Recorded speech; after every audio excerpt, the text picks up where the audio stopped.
Good evening and good afternoon to the Congress, to the community, and the legislation. I propose a question to you about public health issues. The first is obesity. Is obesity considered a personal issue or is obesity considered a public health issue? That is the question of today. Obesity is defined as having a body mass index, also known as the BMI, of 30% or above. This index is a measurement of weight compared to height. Now, a healthy weight is a BMS of 25% or less. National experts expect that about two-thirds or two out of three United States citizen adults are overweight or either obese.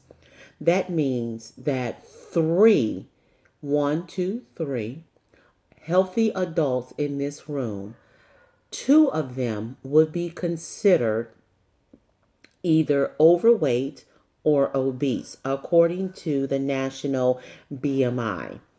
Now, the incidence of obesity, it seems to be a higher number among African Americans and Hispanic women compared to Caucasian women. By comparison, according to recent reports, obesity is the same in African American men as it is in Caucasian men. Now, it's slightly higher in Hispanic men. Nearly 50% of African Americans and American Indians and Hispanic women are considered to be obese. And more increasing numbers of people in the United States are either overweight or they are considered to be obese. Now, the issue is in the United States, we are seeing higher numbers that are increasing in our youth at a high rate age number than before. It is very important that obesity be prevented and treated because it can lead to things as excessive death if you're morbidly obese, a varies of serious disease such as heart failure, diabetes, stroke, even some cases of cancer has been led to being overweight or obese. The fact there are many factors that can help reduce the fact of obesity. While making personal behavior changes is important in the way to improve our health, we believe that it is also important to change the way that we are designing our communities and our neighborhoods. And that is to make the way that we make healthy choices available to the community and to our neighborhood. Also, the way that we design our work environment. We need to make a design that is more accessible for healthy food and make available for more healthy benefits. Once again, is this obesity? Is this considered a health issue or is this just a individual public a personal issue? Health begins with where we live and where we work. Our best defense against obesity is preventing diseases before they even begin. Prevention is the key. To do this, we must make it easier for people of all ages, all nationalities, all races, all income brackets to become more active and to eat a more healthier lifestyle right in their own neighborhoods and where they work and live at. We are calling this initiative Making the Healthy Choice, Making It a Easy Choice. How do we do this? You may ask. We will do this by we would make moves away from building communities that's encouraging driving everywhere. It seems as if in today's society, especially the suburbs, that everywhere that you go, you would have to have access to a car or public transportation to drive to the grocery stores, to the pharmacists, and even to the parks. If we were move our buildings and our communities would move towards building communities that make it easier for children to walk to school, make it easier for the corner grocery store and to walk to the pharmacist or even to walk to the park. This also means we must work towards making junk food and sugary food less available to the community.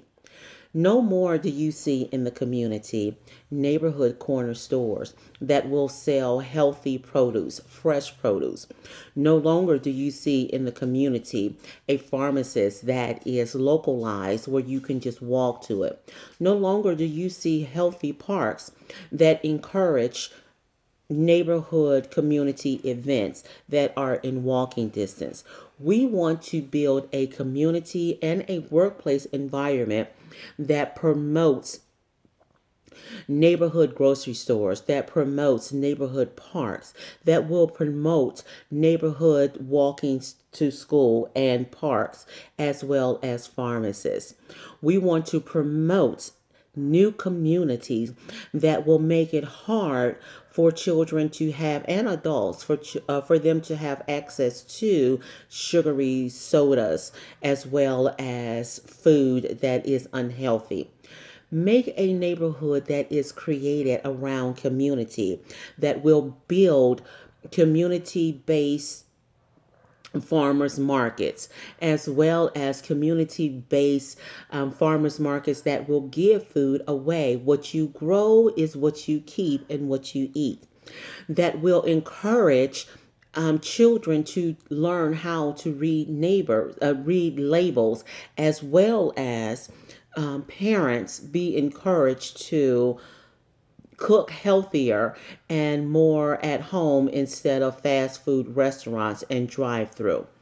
To change the course of obesity in a way that is lasting and stable, communities must focus on creating environments that increase access to healthy food and make easy ways to be active.